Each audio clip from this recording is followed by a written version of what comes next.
there, I'm Mark from Spectrum Pulse, and today we finally have the self-titled album from Perrie. Look, I was always going to be interested in Jade's solo debut, even if I was cooler on it than most critics, but Perrie was always my favorite voice in Little Mix, and even if the reception was considerably more lukewarm to this debut, I really wanted it to be great, and well, here's the thing. What Perrie has made is effectively a throwback to a very distinctive era, early to mid-2010s pop divas, walking the narrow line between splashes of R&B, throwback synth pop, and EDM-adjacent dance pop, balancing the edge of heartbreak and empowerment alongside huge voices destined to start poptimism arguments. Perhaps never the biggest names in the space, but with rabid, die-hard defenders who know that on the right day, with the right song, they could easily be the biggest names. Think peak Demi Lovato with a splash of Kelly Clarkson or Pink. It's not cool. It's never been cool, but it's big and earnest and goes for broke, and Perrie's huge expressive presence fits naturally into that, with a tireless energy that implies just how hard she's gonna work for it. But where she gains a surprising advantage for me was the production. Back when I reviewed so much of this era, it was rare that the mixes balancing choppy acoustic and electric guitars and synth swell actually flattered their divas consistently, especially if there were moments chasing hip-hop or clipped EDM percussion that never quite fit,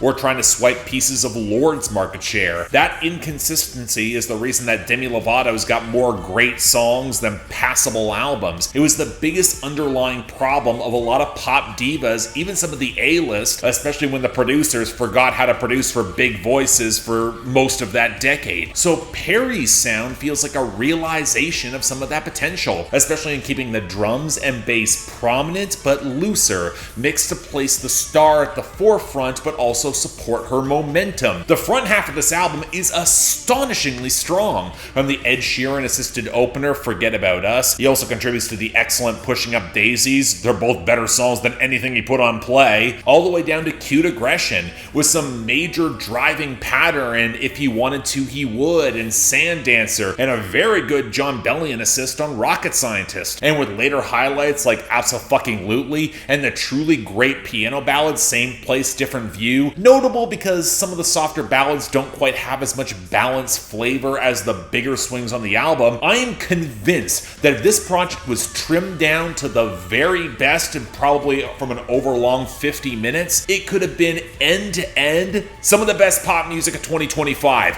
I'm dead serious. That's not saying there aren't problems. The back half is less consistent. The more clipped, ugly Joy Anonymous flip on You Go Your Way, it's an obvious penultimate dud for me, not a good single flip. And how much you like any of this, it's really going to be based on entirely a fondness for an era of very millennial pop music that's received mixed reviews and isn't quite in the nostalgia window yet. This will be the make or break point on the lyrics, because dogged millennial optimism with a stable relationship and a child after a series of messy breakups, it hangs in such stark contrast with the rest of pop music in 2025 that it feels completely detached from the zeitgeist, especially as while Perrie is a technically sound lyricist with some pretty solid patter, she's not exactly the most distinctive. You could give a lot of these songs to other acts, and while they would not have her voice and she still sounds amazing, I'm not yet hearing the distinctive edge in her writing, with Goodbye My Friend as the final song addressing the rest of Little Mix, and kind of having me wondering if these tracks would have more power with the rest of the girl group behind her, if only on harmonies alone. I still think Perrie can carry this, but again, Little Mix was never this great, at least not consistently. But you know what, let's not mince words. For what the album is trying to do,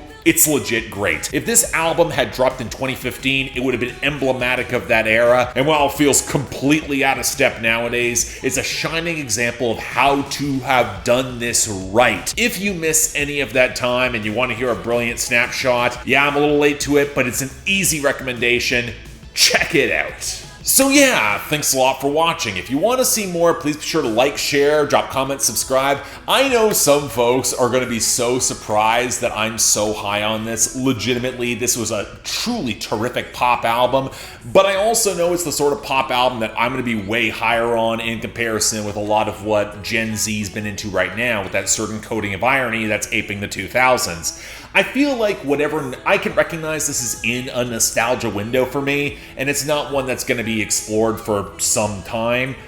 But I actually think it really works for it, and as someone who reviewed a lot of that music at the time, I think they iron out a lot of mistakes, especially in the production. It's a great slice of this kind of era. It shows the excellence in which they could have had. But hey, comments down there, have fun. Anything else I might be able to do to improve my presentation, I'm all ears. And if y'all want to get involved in helping support the channel, get albums on my schedule, or just argue with me on my Discord, link to my Patreon and YouTube memberships is right over there. Don't feel obligated, tough times, I'm fairly certain we're going into a recession soon, so again, keep safe out there, but the option's available. Till then, I'm Mark, you're watching Spectrum Pulse, and I'll see you next time.